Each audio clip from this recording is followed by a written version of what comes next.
Good evening, everyone. So this is completely out of my comfort zone, okay? I'm always with a chef coat, right? I have a couple of kids walking around with something called a poha list. You know, a poha list is something called a mise en place list. Small kids walking around, you know, don't know what to do as well. A little bit of aromas which are coming from this side of the kitchen. Fire burning on one side.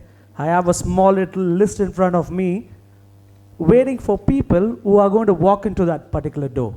So that's exactly what my comfort zone is.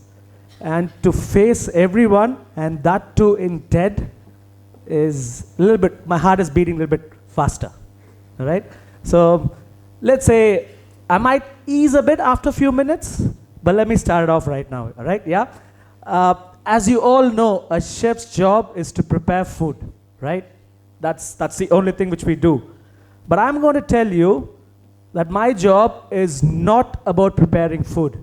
It's about how I make people feel and how I'm going to help you create memories.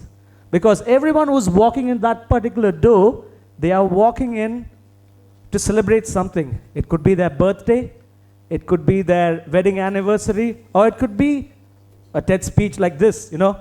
I'm going to go there, have a meal. You know, they are going to come with something which they have got a success with, and they want to come inside to celebrate that. Now, it gives me even more a bigger opportunity to create success. So, for an hospitality professional, it's all about creating memories, all right? Memories transcend into success, all right? It's not about food. It's definitely not about food. As Danny Meyer, who is one of the biggest restaurateurs in New York, perfectly sums it up, you know. Food is secondary to something which is much more important. It's about how we make others feel, you know. So having said that, I have to go back to tell a little bit of my story, you know. What exactly made me feel that I am going to come into this line, right? I'm going to come becoming a chef, right? I come from a family where everyone is a cop. Both my grandfathers were cops. And every other person, even my aunt married a cop as well, right? So everybody was a cop. There was one little uncle in that who said he did not want to be a cop. He moved out and he wanted to go explore the world. So he went on a cruise ship, all right? So to go on a cruise ship, you have to do a little bit of work, you know. Having said that, because everybody there were just cops, and he went on to work for Air India first, just flipping omelets, right? So that was the very first job which he did. And then, I think this was in 1988, the first interview actually happened in Bangalore, and he went on to work for Carnival Cruise Lines. And he used to send postcards, just like Insta stories these days, guys. At that time, it was postcards. And this was actually taken from his Yashica camera, a small little postcard or a picture from different parts of the world, right? It was all coming back to me, you know? Pictures from Alaska, pictures from Italy, Venice, everywhere. And at that point of time, I was 17 or something like that. Every Christmas, he used to come back home as well. At those days, Ferrero Rocher was a bigger thing. This is going back, you know, this is going back almost 25 years, not more than that, I would say, yeah. So now, my parents asked me this question, what do you want to do? I said, I'm going to be a chef, all right? I'm going to go around the world. I did not get inside there to cook. I just want to go around the world. That feeling which it gave me. So I went on, jumped in, and went on to IHM, which is the Indian Institute of Hotel Management. I finished the whole 3 years, and once I did that, the first job was in Taj, right? This was in Taj Coromandel down south in Chennai. The first job, the very first day, a chef, a butcher chef, brings me 40 pieces of chicken, throws it into me, right? And says, peel it. And all this while, all my life, I have gone to a shop, taken chicken, cut it off, and cooked it at the most. But I've never peeled a chicken. You know, I felt very disgusted at that moment because you smell of chicken the whole day. You know, once you peel Initially, it took me 60 minutes, but over a period of time, I used to peel a chicken every minute. I became so fast. So that happened for almost like 3 months or so. These were very, very long hours, all right? For almost like, I would say, 14 to 15 hours. And my dad, who's a cop, is never able to see me. So what he does is during the break time, which is around 2 to 2:30, he would come and, take a sneak at me, and he will say, "How are you doing, son?" And then he will do the dad's job. And then my mom will wait for me to come back home, which is almost like, let's say, 2:30 in the night. She would have an iodex with hot water, with a little bit of a blanket in it, which is all soaked up. She would be waiting for me. All this made me forget about the hardships what I went through.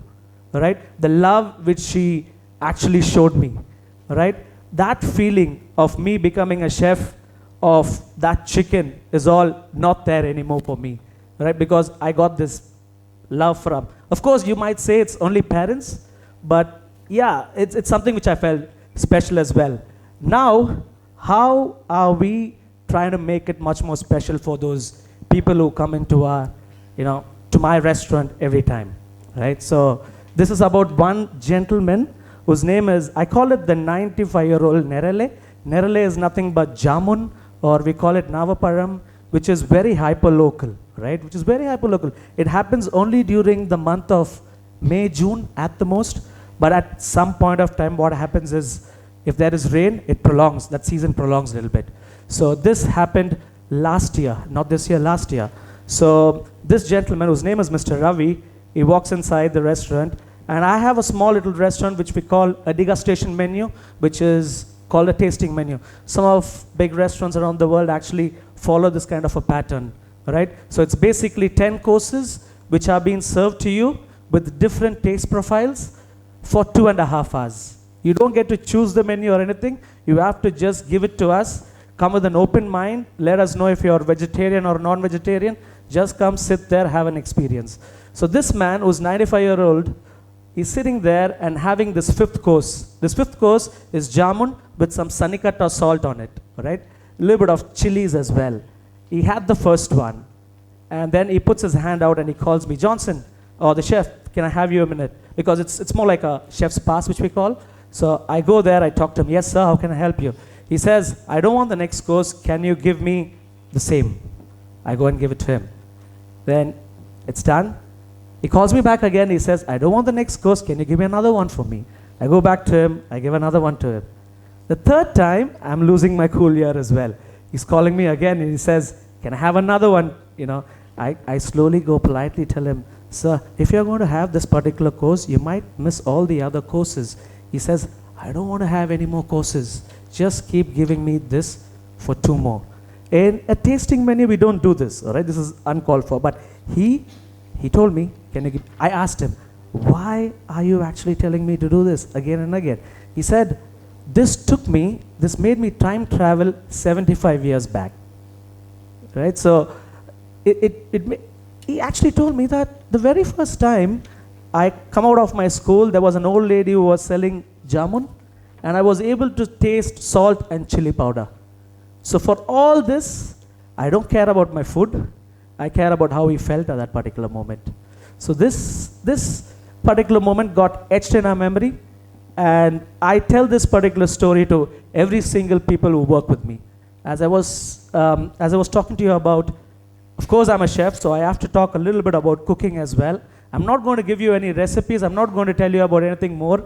But what is cooking? Cooking is set of ingredients plus execution, right? That's basically it. You could have seen your mom do it with a fizz, absolutely no problem. But what we do here is a little bit different than that, okay? It's about understanding ingredients, and it's about understanding the execution of it, all right? Now, the first part of the equation, which is the ingredients, right? After all this world, going around the world, I landed a job in Malaysia. I opened a restaurant called Nadodi, got featured in the Michelin Guide, and then I felt like I have to come back to India and start something of my own. So I found a person who can dream along with me, who did not ask me for P&L. He just said, "I'm going to dream along with you. Let's create an experience." So I came back, wanted to start something called lore. I love telling stories through food. So I wanted to start something called lore. Lore as in folklore, right? Like, so it was going to be called lore. So lore was going to happen in the center of the city where all the traffic is, right? Bang, in that time, pandemic came, right? So I had to revisit, do plan B.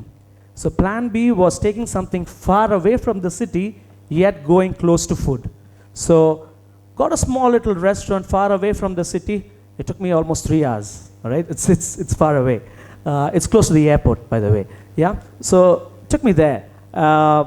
This farm, I'm going to still continue telling the stories, but this time the story is from the farm. So it's called farm lore. So now during COVID times, we were struggling to find gas. Daily gas was hard. Ingredients were hard. And that's when I realized that when I walked into the farm, a lot of mango trees were not cut, right? They were not pruned. So we pruned a lot of mango wood, and then we had almost 8 to 9 tons of mango wood. We felt like, what are we going to do with these mango wood? Let's do a restaurant which is completely sustainable. Sustainable, again, is a very key word, but here it just mellowed in and went into it, and we started cooking only with fire, right? And then every single day when I was, when I used to see all those common ingredients every day, like for example, the carrots.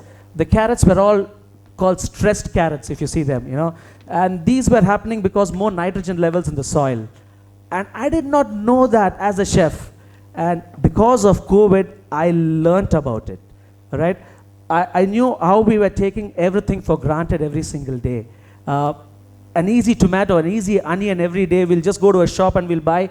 But then I came to understand how difficult it is to grow a particular carrot itself. Yeah? Now, when I talk about carrots, when I talk about all these things, we also understand about seasonality. There's something called seasonality as well. Harnessing a particular produce at a particular point of time, at a particular time of the year. So seasonal produce is not about, buying mangoes in the month of December. It's about just having mangoes during that particular time. That's why I love the Nerele. Nerele, you cannot force Nerele to grow at any point of time. I love Nerele because of that. So don't force nature to grow produce, and it's about us as well. Let's not get few things which is away from the season, right? So now when I talk about seasons, it's not only towards vegetables and fruits. It's also about fishes. Fishes, we are right in the center. I can get fish either from the west coast or either from the east coast, but there are certain amount of fishes which I can get only at certain point of time. So there's a body called in-season fishing which actually tells us what kind of fish you can eat at what point of time because of the breeding season and things like that, right? And now when I talk about inventorying, when I talk about dishes, right? I always think about what we forget from the past, right? The very first time I'm from Chennai, by the way. The very first time I came down to Bangalore, I wanted to have mudde. So I went to this place called Mudde Muddappa, right? So they served a big ragi with, the first thing what they did was put a cap under it because they want the saru to come all the way through. And they told me how to eat it. You have to take that and swallow it. That's what they told me, right? So now, why I'm talking about this particular ragi is because if I say soy sauce at the moment, everyone will put up the hand and say it came from Japan, right? If I say soy sauce. But if I go to Japan and say, do you guys know about ragi? No one would say. So there's a lot of special things amongst our midst which we are forgetting and going ahead in the future, right?